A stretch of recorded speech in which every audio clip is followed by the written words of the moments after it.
Assalamualaikum warahmatullahi wabarakatuh. Hai Smaltiers, bang bang bang. Welcome back to Bantal, bincang santai bareng anak literasi. Bersama dengan host kalian hari ini yaitu saya, Kesha Adinda Kusuma Putri.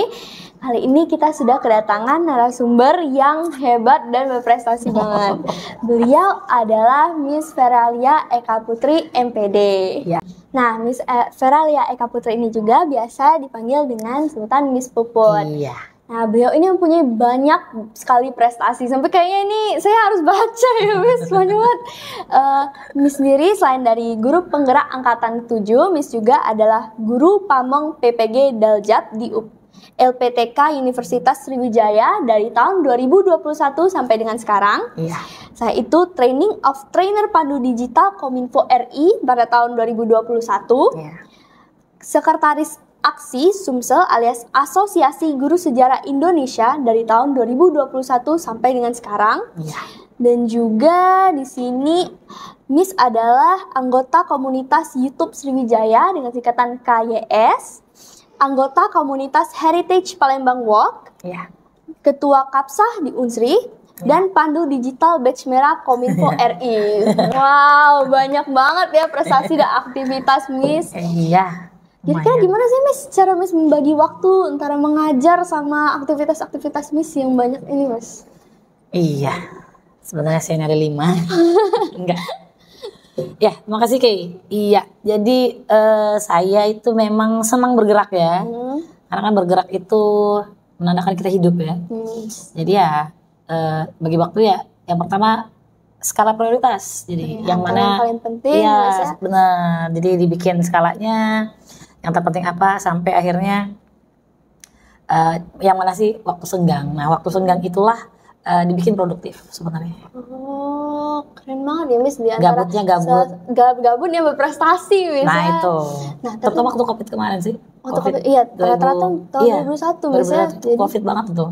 Jadi waktu Covid itu guys, sertifikat saya tuh mungkin ratusan ya. Wow, Miss keren. Iya, makanya waktu wawancara yang guru penggerak pertama itu, waktu ditanya sudah ikut webinar apa aja, Miss jawabnya, ya maaf Bu, webinar yang mana maksudnya Ibu? Karena saya ada ratusan webinar, baik dari memang bidang studi saya sejarah, atau juga di teknologi, bahkan di bidang ekonomi, biologi, semuanya. Karena gabut tadi, kan Covid. Covid kayak kelas berapa tuh? Kayaknya masih SMP deh Miss biasanya waktu itu. Waktu itu di IGM tuh kalau Covid ya, satu guru tuh satu kelas. Dan gak keluar kemana-mana kan, karena Covid kan, apa sih, social distance ya. Jadi satu guru satu kelas yang di dalamnya itu gak ada orang siapa-siapa, jadi kita tetap ngajar kan. Dan dianya learning by online digital kan, gitu, iya, karena e-learning nggak bisa jumpa.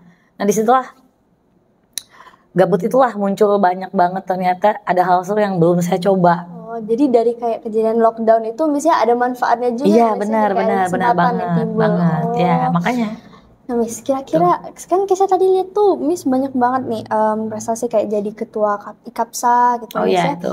Katanya Kesha baru dengar baru-baru ini. Iya tahun 2023 November itu dilantiknya baru kemarin. IKAPSA ini sendiri apa sih Miss? IKAPSA, Ikatan Alumni Pendidikan Sejarah Unsri. Jadi kan Unsri itu kan banyak fakultasnya ya. Nih kalau yang mau kuliah di universitas nggak di Unsri. Jadi Unsri itu banyak banget fakultasnya. Dan karena saya guru jadi masuknya fakultas pendidikan baik S1 maupun S2 tapi nggak linear nih, nggak sejalan linear, maksudnya harusnya sih S1-nya guru sejarah, S2-nya harusnya guru sejarah, tapi saya masuknya teknologi pendidikan S2-nya nggak nyambung ya dari masa purba ke kekinian ya, tapi ternyata nyambung banget loh. Nyambung banget. Kenapa bisa nyambung? Ya bayangin, jadi mempelajari hal-hal yang harusnya bikin ngantuk, kan masa lalu ya, Indonesia purba gitu ya, masa-masa lalu kayak gitu. Gimana caranya supaya Keisha di kelas nggak ngantuk untuk belajar itu? Makanya itu gunanya teknologi. Jadi gimana elaborate si jadul dan si kekinian tadi. Oh iya, memang Kesha kan diajar Miss Puput ya sejarahnya ya Miss. Nah Kesha lihat tuh kalau misalnya Miss ngajar di PPT Miss tuh banyak banget foto-foto dan video-video menarik gitu Miss. Jadi kami kalau belajar tuh bener-bener tahu timeline dari ini gitu, mengerti gitu Miss. Nah kira-kira Miss pertama kali kayak belajar hal-hal menarik buat yang bikin siswa menarik biar nggak ngantuk tuh gimana Miss? Kayak gimana Miss ketemu solusi itu? Oke. Jadi karena gabut ya tadi awalnya. Memang benar loh, gabut terus utak-atik karena banyak banget scroll media sosial. Kita sebut ya media sosialnya ya, Instagram misalnya. Tuh ternyata banyak banget tren-tren yang jarang digunakan pada saat itu ya, pada saat tahun 2020. Contoh tren yang jarang digunakan adalah AI pada saat itu. Oh iya benar. Padahal ternyata keren banget. Terus, nah ini kalau kata orang tuh awalnya coba-coba. Itu awalnya coba-coba, terus saya ketagihan, bener. Ini coba AI misalnya pakai ChatGPT ya lagi tren-trennya itu, terus AI, Canva, semuanya. Jadi menggunakan teknologi awalnya coba-coba, bisa dibilang otodidak. Oh keren banget, jadi semuanya belajar AI itu Awalnya otodidak, yes, coding termasuk gitu, awalnya semuanya otodidak. Oh gitu ya Miss. Awalnya otodidak, sampai akhirnya muncullah tren webinar. Dan uniknya webinar keguruan itu pertama kali dilakukan oleh Asosiasi Guru Sejarah Indonesia. Yes, bukan dari pendidikan manapun. Itu ada sejarahnya. Aksinya Miss. Nah, tapi yang aksi pusat ya. Ini pusat ini. Kalau saya kan sekarang bergabung dengan aksi provinsi ya, Sumatera Selatan. Awalnya itu adalah Presiden Aksi, Bapak Dr. Sumardiansah. Jadi beliau melihat fenomena kita nggak bisa kumpul-kumpul karena lockdown, tapi tetap bagaimana tetap bisa seminar. Maka muncullah tren webinar di tahun 2020 itu. Nah ikut webinar sana sini, akhirnya ternyata banyak banget ngebahas tentang media. Nah tertariklah bikin media-media yang seru-seru. Media itu termasuklah AI tadi. Iya benar. Dan Miss praktekkan lah di kelas. Oh gitu ternyata. Oh ya Miss, kan zaman sekarang memang mulai banyak banget yang memanfaatkan AI Miss ya. Miss sudah dari lama artinya tahu tentang AI itu Miss.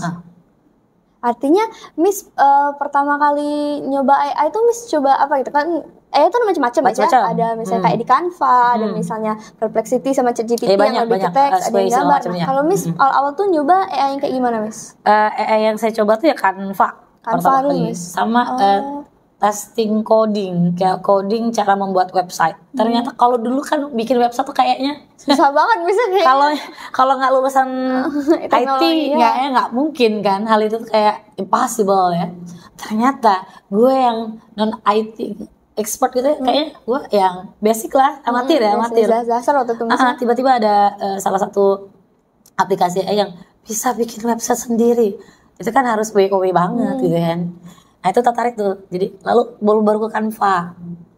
Ya akhirnya ya seru sekali. Seru, jadi coba. Miss mulai tertarik gitu Miss banget. Oke, saya kan masih dasar-dasar banget. Iya benar. Baru pakai ChatGPT atau Perplexity gitu. Iya benar.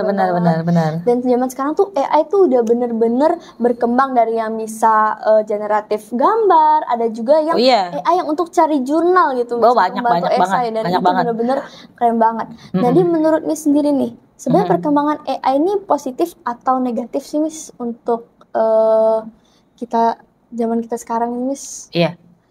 Selalu saya sering ditanya ya kalau jadi narasumber tuh bagaimana sih dampak AI sendiri ya, terutama di bidang pendidikan karena kita guru ya, saya guru, rekan-rekan guru lainnya.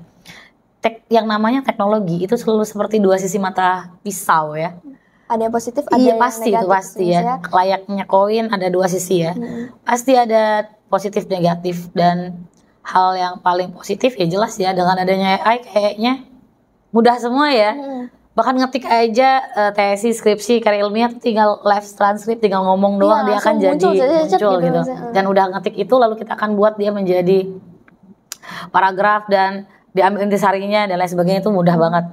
Nah, otomatis dampak negatifnya dari hal kayak gitu, nalar kita berkurang misalnya. Kalau tidak diasah, kalau tidak dibaca kembali dan tidak dilakukan review atas tulisan tadi misalnya, kalau kita ngebahas tulisan tadi ya itu lemahnya.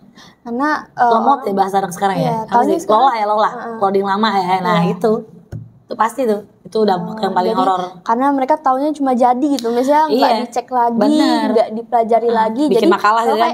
Itu aja udah jadi. Bikin makalah dalam waktu singkat. 1 menit, 2 menit jadi. Bikin PowerPoint, slide 5 detik jadi. Waduh, banyak banget tuh kan ya. Tapi belum dicek lagi kebenarannya. Dan juga gimana ya, kayak kerincian dari topik yang dibahas. Validasinya, divalidasi benar atau salah. Ingat nggak kalau belajar sejarah ada yang namanya verifikasi, ada kritik internal dan kritik eksternal. Itu gunanya belajar sejarah. Ya keluar materi dong. Jadi kita bisa berpikir lebih kritis maksudnya. Harusnya gitu. Tapi rata-rata orang kayaknya zaman sekarang tugas iya nggak dibaca lagi, benar. Bahkan yang jadi momok tuh si guru sendiri. Kalau mau digital itu kan gen kalian ya, generasi kalian Gen Z dan seterusnya ya, sampai alpha ya, sampai anak saya tuh alpha gitu ya. Anak kecil TK udah bisa main Mobile Legend. Ya. Nggak diajarin gitu ya. Udah bisa scroll TikTok sendiri. Nah, udah bisa joget-joget sendiri dan ngupload sendiri, saya tuh sampai wow gitu kan. Nah, dampak negatif misal buat guru. Kalau guru nggak mengupgrade dirinya, lan itu apa? Maka ya dia nggak tahu ternyata tugas itu ternyata bikin AI gitu kan ya. Padahal harapannya siswa buat sendiri. Itulah kenapa guru harus mau melek teknologi istilahnya. Kita nggak boleh nggak melek teknologi. Jadi ya kita harus justru ya nggak bisa nutup mata terhadap AI ini. Justru memang harus malah kita harus membuka diri ya. Oh seperti itu ya. Oh berarti ini tugas anak dengan AI. Apakah itu dilarang? Saya pribadi nggak pernah melarang tugas anak dengan AI. Harus direview bareng-bareng. Ini tugasmu, yuk kita bahas. Apa yang kau bikin? Bagaimana pemahamanmu atas tugas itu? Jadi nggak asal langsung buat, tapi nggak ngerti kan nggak mungkin, kan kita nggak mungkin menahan arus digital, nggak mungkin ya. Karena zaman ini kan terus ini. Oh iya, currency aja, mata uang aja semuanya digital. Miss nggak perlu lagi bawa dompet. Langsung ya kan? Pakai kiris. Ya isinya receh ya, isinya receh, duit 2.000, 3.000, 5.000 buat bayar parkir. Ya kan ya apa-apa. Ya paling gitu. Coba di mana coba mau belanja itu? Karena kecuali kalau kita ke pasar tradisional ya beda cerita ya guys. Ya karena itu. Udah nggak ada misalnya. Oke. Nah tapi Miss, karena kan Kesha lihat teman-teman Kesha ada rata-rata orang nih zaman sekarang banyak banget yang langsung AI taruh plug atau menggunakan gambar-gambar AI untuk suatu hal yang sara atau pornografi itu Miss. Kira-kira kalau untuk di lingkungan sekolah Miss, gimana lah solusinya biar anak-anak nih menggunakan AI tapi dengan benar, baik dan benar gitu Miss. Oke. Pertanyaan kayak ini Miss mengingatkan Miss pada program pelatihan kemarin. Kemarin Miss ikut pembatik dari Kemdikbudristek. Itu pembatik itu bukan bikin batik ya, bukan guys ya, itu akronim aja. Pembelajaran berbasis teknologi ilmu komunikasi ya, TIK itu. Nah di sana tuh diajarkan bagaimana bahwasannya harusnya TIK ini berdampingan dengan kita, bukan malah menguasai kita atau malah kita antipati berjauhan karena wah ini ngeri ini nanti AI ini, padahal ya nggak apa-apa AI banyak dan itu memudahkan kita karena memang konsep teknologi itu untuk memudahkan hidup manusia. Benar. Bedanya ada yang digital, ada yang tidak digital. Nah, bagaimana mengantisipasinya? Menanamkan bahwa ada aturan-aturan yang harus ditetapkan dan diterapkan. Nah, kalau sekolah kita kan aturan yang ditetapkan adalah penggunaan gadget, tab, laptop ya, handphone ya. Ini di bawah pengawasan guru. Kemudian bermedia sosial tidak melanggar undang-undang tren kan, undang-undang ITE kan ya, termasuk SARA dan tidak menyebutkan brand-brand yang mungkin berkeberatan untuk disebutkan. Ya rasanya pernah dijelaskan ya oleh guru TIK-nya ya, Sir Edi halo dan Miss Ria dan Sir Haris ya terutama ya itu, nah legend TIK kita. Makanya di IGM ini ada tim TIK, iya guru hebat TIK. Dan saya rasanya apa ya, I am so honored ya, to be honored ya. Kenapa merasa terharu? Karena kan orang guru sejarah, tapi masuk dalam tim TIK itu, tim guru hebat TIK gitu ya. Tapi saya guru sejarah aja terharu gitu kan, karena isinya guru-guru TIK, Miss Ria, Sir Haris, Sir Edi, sama satu lagi ada Miss Mastika ya. Mungkin karena kami background magister kemarin teknologi pendidikan ya, jadi ya ikut berpartisipasi di tim itu.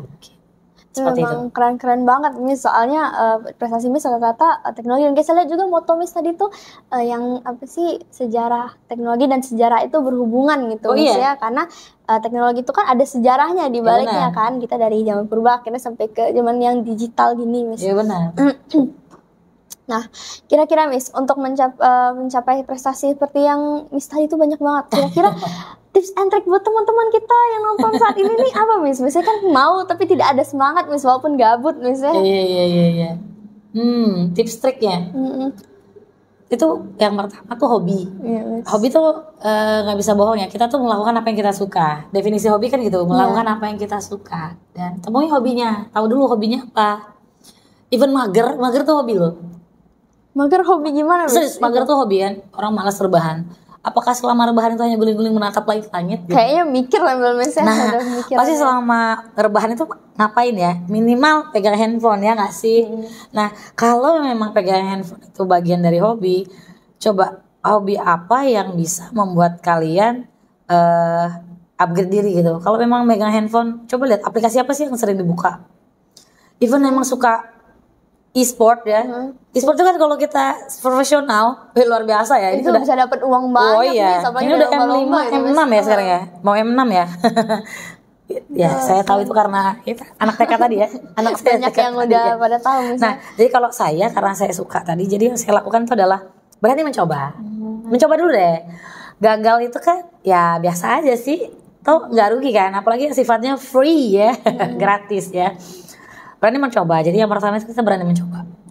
Karena kalau gagal dari awal nggak bisa. Iya, sama kayak saya ikut online kelas Gajah Mada UGM University ya, Universitas Gajah Mada gitu 2021. Wah itu ngono basic coding ya, tapi nekat ikut kelasnya. Itu tadi awalnya cuma coba gitu ya. Apply, oh lulus, oh lanjut tugas 1. Dia kan kayak step games ya, lulus step 1 baru lanjut ya. Step 1, oh lulus gitu ya, kerjain lagi, oh lulus gitu ya. Nah keren ya ketika kita ikutan event seperti itu, kita bangun relasi baru guys, kita ketemu tim baru, teman-teman baru, otomatis teman ngobrol tuh ketemu insight baru, pembukaan ilmu-ilmu baru. Yes, benar banget. Jadi double, jadi dengan kita membuka diri, mengikuti itu dengan happy ya. Kalau emang capek ya atau bertabrakan dengan tugas saya yang lainnya sebagai guru ya di-cut ya memang. Tapi kalau memang sudah terbiasa maka dia akan tertantang. Makanya ada istilah begadang jangan begadangnya, lagunya Omaji Rama ya. Iya itu kayaknya cocok sih sama gaya hidup saya. Begadang tuh jangan begadang. Begadang boleh saja kalau ada perlunya. Memang ada maknanya iya. Gitu. Jadi saya begadang tuh kalau ada misalnya begadang malam-malam mengoreksi tugas siswa misalnya karena di kelas gak sempet atau di sekolah gak sempet. Karena kan kita pulang sore ya jam 4 ya, hampir rumah udah jam 5, 6.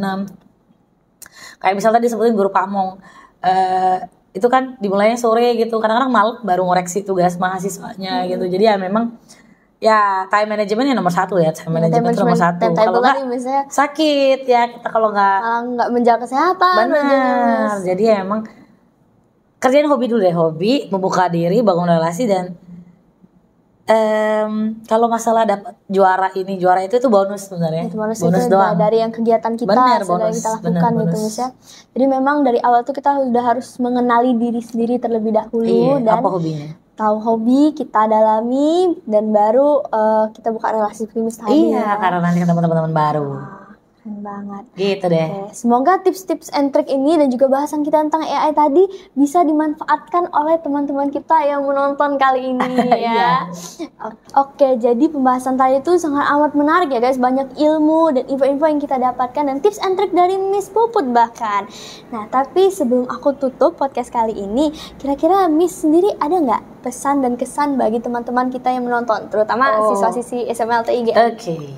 Oke. Pesannya dengan adanya AI justru dari teknologi digital ini, justru tugas-tugas kalian kan makin easier dan at my age gitu ya. Nggak perlu lagi nulis, nggak perlu lagi apa. Jadi pesannya adalah gunakan teknologi itu dengan bijak. Ya, itu nomor 1. Nomor 2, time management ya. Jangan sampai nge-game-nya lupa waktu ya. Jangan sampai lupa makan jadi sakit ya. Jadi itu gunakan dengan bijak dan time managementnya. Oke, benar. kasih Miss. Sama-sama. Nah, benar yang apa dibilang sama Miss Puput tadi, kalau misalnya menggunakan teknologi itu kita juga harus menyaring-nyaring dulu ya guys. Dan jangan lupa time managementnya, jangan sampai main game terlalu lama sampai lupa ngerjain tugas terlalu menumpuk dan jangan lupa makan. Oke, sampai baik. lupa ayang apalagi ya. Iya, jangan Miss. Oke. Terima kasih sekali lagi Miss Puput. Sama-sama. Kita akhiri hari ini podcastnya. Sampai jumpa di podcast selanjutnya. Oke. Assalamualaikum warahmatullahi wabarakatuh. Bye bye. Bye bye.